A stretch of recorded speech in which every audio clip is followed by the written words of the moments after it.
Hello YouTube, it's Music Therapy Laz here on a Thursday morning. That means it's Music Therapy Thursdays, that's right. Thank you for watching, thank you for subscribing. I surpassed the 100 mark for Christmas this year, which I'm really excited about. And wanted to give you guys a quick peek at how the studio room is coming along, which is coming along very nicely. I've got Rock and Roll Santa over here too. Show you guys Rock and Roll Santa. There he is. He's going to be going back to the North Pole very soon. He's an elf, so he can be in more places than once, right? It's magical. But what I wanted to show you guys today is, not just Roxy here, my little video pal. She is awesome. I did get this. I think I showed this to a couple people. I threw it up on my Instagram. So this is the next pedal that I'm going to be checking out here. It's the D&M Drive. I got the Stealth version, which is a limited edition. Definitely going to be hanging on to this thing. It's signed by Mick Taylor. I don't know if you can see that. Dan, with that happy face there. Love Dan. He's awesome. And then you got Mick's signature there. So Robert Keeley designed D&M Drive pedal. So it's a boost and a drive in one. It's got a little more grit for that Dan kind of crunch flavor. And then Mick's more subtle yet very obviously nice sounding boost in there. I also got the hat, and they gave me this. This is cool. It's like a little pin. I don't know if you can see that. See that? Roxy sees it. So I'm gonna mess around with it before I demo it. I've really been enjoying the LPD 68. That's my favorite pedal right now. Recently, some other things I picked up this year were the plumes by Earthquaker Devices. Got that at Gelb Music. Oh, and I would be wearing the Dan and Mick shirt. I have one. I have the fuzz one. But I can't find it. I don't know where it's at. And I went through all my drawers. So I gave up and I had to get this video out this morning before I had to work. So I wanted to also show you guys some guitars I have here. So this is my Schecter. I have it out because I need to change the string on it. I broke a string right here. And I might be able to get lucky and just unwrap and go down a little bit lower here and lock it in, because for whatever reason it busted off right there. I was probably whamming too much, and I need to put some strap locks onto that thing too, so that's another thing I'm going to do. I got some strap locks. So let me show you guys this. This is Red. That's what I call her. That's what she's got on there. And if any of you guys had followed any of these Gretsch Electromatics in the previous few years, this Red guitar is Bono's signature guitar. It's you know, lower cost. It's not like the one he plays, I'm sure. But it was done for this Red, which is R-E-D. I forget what the acronym stands for, but basically it's a charity. So when you bought this guitar, some of the proceeds went to charity, his charity at the time. I think it was to combat malaria and AIDS. I think it was malaria mainly, because so many people in Africa and South America dying from malaria who don't have, you know, the wherewithal to get the medical attention they need. So the story on this really cool Gretsch guitar, and it sounds freaking fantastic, right? It's got some really nice pickups in it. You know, for the money I paid for this thing, which at the time they were blowing them out, can't remember where. It might have been Zounds, might have been Sweetwater. Can't remember, but I'll have to look at my receipts. But man, for the money, it's a great playing and great sounding guitar. So much so that my cousin Joe, who mostly plays Gibson style, he has Epiphone Les Paul, and that's kind of been his guitar. He really loves playing this thing at jam nights, so it just sounds and plays fantastic. And look at how cool that age binding looks on that Red, right? Even though the white really stands out white, and I thought this was kind of cool, Christmassy thing. He's in Hawaii since the 25th. They go every year with his family. They have some property there. So, you know, they go out, and I said, hey, you got to bring Red over for our jam night so I can use it while you're gone. He's not going to be back for another week or two. So, bottom line is, Red, the story is that it is my guitar, but it's not really, because I gave it to Joe, and the story is this. So one year they were still selling them, and I'm like, I know you love that Red guitar, dude, and you gotta get them while they're blowing them out here.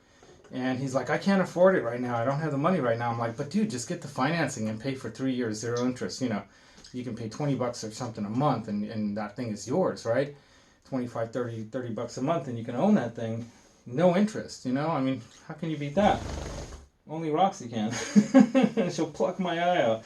Anyway, so I was messing with him. I'm like, oh, but dude, they're gonna be gone. I mean, you should get one. And he just said, shut up, stop it. I hate you. And he's like, I'm gonna just steal it from you. And I'm like, well, if you do steal it from me, it's yours. And he's like, what? And I'm like, Merry Christmas. This was like 3 years ago. Happy birthday. His birthday's in November. I don't remember if it was for his birthday or for Christmas. I think it was Christmas. I was messing with him, and I'm like, yeah, Merry Christmas, dude, it's yours. And he's like, what? No. And I'm like, yeah, because, you know, he's helped me out a lot with building computers. I don't have time for it. I did some in the past. I just hate the minutia of that stuff, sitting there waiting for things to load and whatnot. I mean, I'm C+ certified, and I could have gone into the business. I was thinking about, well, I'm C+, A+ certified, C++, learned all that stuff, Dreamweaver and all that back in the day when, in the late 90s, when Dreamweaver was the web designing software of choice, and Flash was just coming out and all that stuff. So bottom line is, yeah, I gave him the guitar under the stipulation that if I ever want to use it, he has to let me use it. So, and it wasn't just the guitar build, but he also helped me buy back that Fender Strat that I've talked about before. That if you look at my homepage on my YouTube channel, you'll see the like, I think the pickups section close up of the Fender Plus Deluxe that I had. That Strat had set up the way I wanted to, which turned out to be exactly how Jeff Beck sets up his guitars. At least he did back then. So I think I did the right thing. I chose a great feeling neck on that thing, all gold lace sensor, gold pickups on there. I wish I had that guitar, but I sold it for a good reason, bought it back, sold it again for a good reason. Now it's pretty much probably gone forever. But yeah, so he helped me with that guitar at that time, so I just felt like I had to give back to him. But the reason I sold it or gave it to him is because I really wanted a Gretsch like this. So, you know, I'm a big Brian Setzer fan, though this is not a Brian Setzer guitar. You know, I know he doesn't have this exact same kind of model. It has that kind of feel to me. They had a few of these that they were blowing out also that year, like 3 years ago, with this Korean, you know, this is still the Korean factory, with the humpback, I think they call those a humpback inlays, right? And I just love this guitar, and I just wanted one with a Bigsby, even though I know they're known for being difficult to tune, and you know, all the funky kind of things. The more a string bends around equipment and wraps around this, that, and this, and wrapping under and up and over and all that, yeah, obviously more problems when it comes to tuning can occur. But I'm not whining about that kind of stuff, and I don't play it like professionally or anything. But I wanted to have that Bigsby vibrato sound, right? So that's why I got it. And this one's killer with the age binding, that burnt orange color. I had a 68 Camaro, 68 El Camino. I wanted a Camaro. I had a 68 El Camino back when I was like 18, 19 years old. Long story is that I wanted to paint it burnt orange, but I ended up that car got sold. It was too much work to fix it up. Didn't have the money at that time. I was going to college and stuff. So anyway, so that's my, and what I love about this one, by the way, is it's got the, right? It's a center block, but it's got the, I don't know if it's ash or what the center block is. So it's a semi-hollow. But what I like is that they have the strap right there, right, on this horn, rather than the most inconvenient spot if you want to ever go up on the neck, which is not easy on these guitars, but it is a double cutaway, so it's not that hard, right? But why would you put it there? I mean, why? Why do that when it's so obvious? Putting it here would be fine. Just put a block of wood under there and make it more stable. But anyway, great guitars. And then this is my Schecter. I kind of bought this to replace the SR-71, the Gibson that I had that got stolen. And this thing's great. It's got the Sustainiac in it. And I have it out because I need to, like I said, do the string. So, update on the studio. Wanted to tell you guys that outside of the D&M drive that I'm going to plug in later today and mess around with, I wanted to give you guys a quick look at how the studio has come along. So, pretty much the closet, of course, here has clothes and stuff in it too, but I got all my guitars, you know, stacked up in there. So I have some pants, sorry. But I got all my guitars all nicely, neatly stacked up there. There's my Soundtrap design thing that I've got to install this at my my sister Monica's boyfriend Tom's place. So I made this custom for him. It's got, you know, these nail heads, and basically you got your guitar hanger there, and it's made of soundboard, so it works as a sound acoustic treatment as well as a guitar hanger, right? And then I've got this right here is a table that I'm gonna put together. It's a rack table. I'm gonna put that together. Check out the studio here. So I actually built this. I don't know if you guys have ever seen this, but this slides out like that. I actually built that. And if you need to get a keyboard, get this Juno DS88. If you want a full 88 keys, thing is just remarkably versatile. It has a microphone input, MP3 input. You can plug it direct into the speakers like I have. It's actually on right now, I think. Is it? No, it's not. Okay, good. And, you know, I'm going to be hooking up the, I've got the Steinberg Cubase. I'm going to hook it up into this computer right here. I think at some point I might have to rebuild or get a more powerful computer. This screen's kind of small, but it'll work for me, and I'm going to actually lift this up one level. I'm going to put another shelf here. That's my Sapphire Pro Focusrite, you know, interface right there. I wanted to get, I basically got the Sapphire because I wanted the, I didn't want USB. I wanted it to be Firewire, right? And, oh, here's my Richie Faulkner signature authentication for the V. Gumby and Pokey helping out with Fender over there, and my Know Your Gear yo-yo. There's my 69 RT charger, and that's a Trabant, which is a Hungarian car made of wood. So got a bunch of stuff to still hook up in here, but yeah, I even got this cool kind of Cubase controller, this little remote. I also have some pads that I'm going to be using. And I've got a number of things ready to go. This is actually a power supply that works as a backup too. So it's really expensive, but I got it for free from my brother-in-law Robert. Rock and Roll Santa by the Rock and Roll Christmas tree with all the stickers there. And then I've got this Now Hear This system. Here's the center speaker and the left and right. So I'm gonna get some kind of a shelving system here to put all these into, along with some heads that I plan to have in there. I'm going to move the subwoofer that's over here to this spot over here, okay? And then I'm going to have that center console up top on the shelving system that I set up here.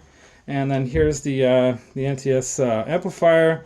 I've got a Denon and an Onkyo receiver here that I can choose.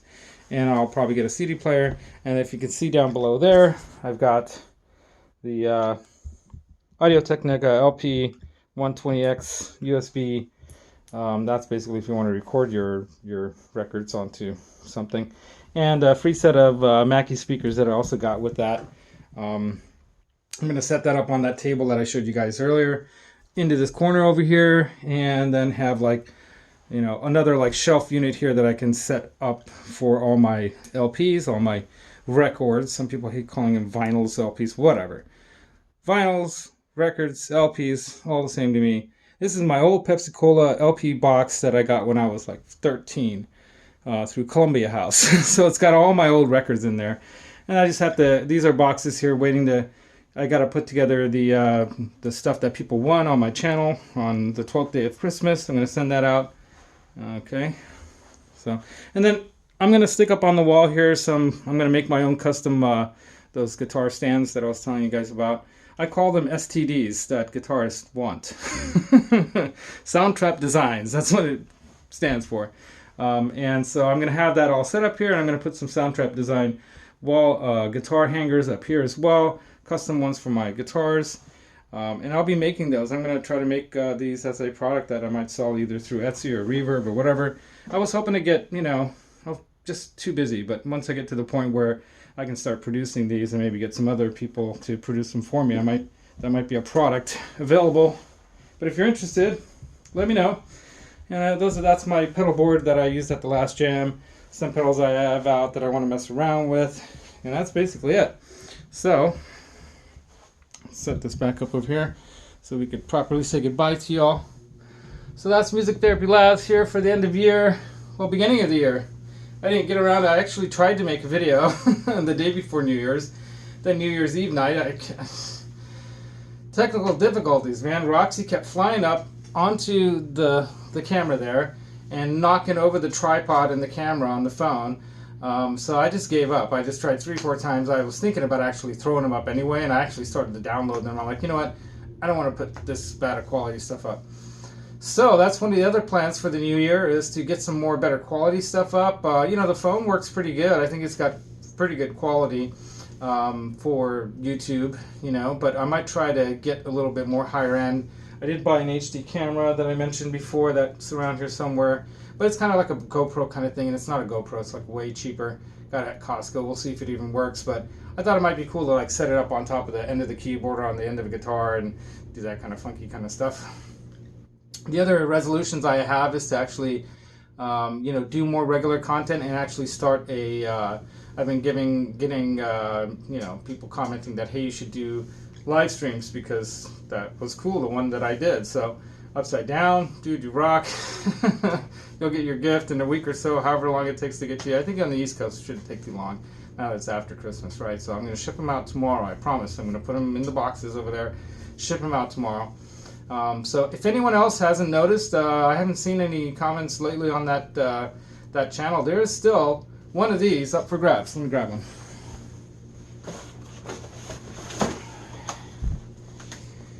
I got these a while ago. They were on sale. And if you can guess my middle name, if you're not a family member or friend who knows me personally, if you can guess my middle name, and if you go on Instagram and go to my Gmail there, there's an initial there that might give it away. It's a pretty popular name. So whoever guesses that in the comments on that 12th day of Christmas thing, it's still up. You win that and I'll send it to you. Hopefully you're not in like Taiwan or something. But Roxy and I just wanted to thank you guys for watching us this year. It's been great developing, the ideas for this channel. I'm still trying to figure out how I'm going to incorporate more music therapy involved kind of stuff on this, because I did study psychology some. I still have, I've been accepted to Palo Alto University. I have the ability to go there if I had the money and time to do it. I would do that. If I won the lotto, I'd be in class right now there, right?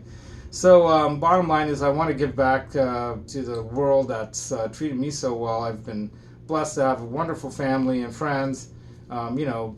Things could be better. They can always be better.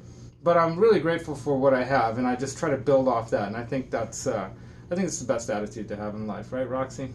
So she's a little baby. She's our little girl, Roxy. There she is doing her thing. So I want to thank you guys all, and hope you'll keep, in tune with what I'm doing on this channel. I have a lot of ambitious things I'd like to do. One of them is getting back into NAMM again this year. I'm hoping to be able to go again. Hopefully I can swing that somehow. Look forward to meeting all those rockin' YouTubers that I've become friends with, as well as some of you guys, in some other way, on live streams and whatnot. That's what's cool about this community, is everyone, for the most part, is really, really positive. And even the, negative comment here and there is expected. And I have a lot of gear and a lot of equipment that a lot of people wish they could have. And, what have I done with it? Well, I hope to make you guys proud with what I do with it in this coming year. That's big ambition of mine, is actually to put together, some really quality music that's original. So I think that's what's great about YouTube, is people getting original music out on there. I mean, playing covers is cool too, I think that's all great too. I love playing other people's songs.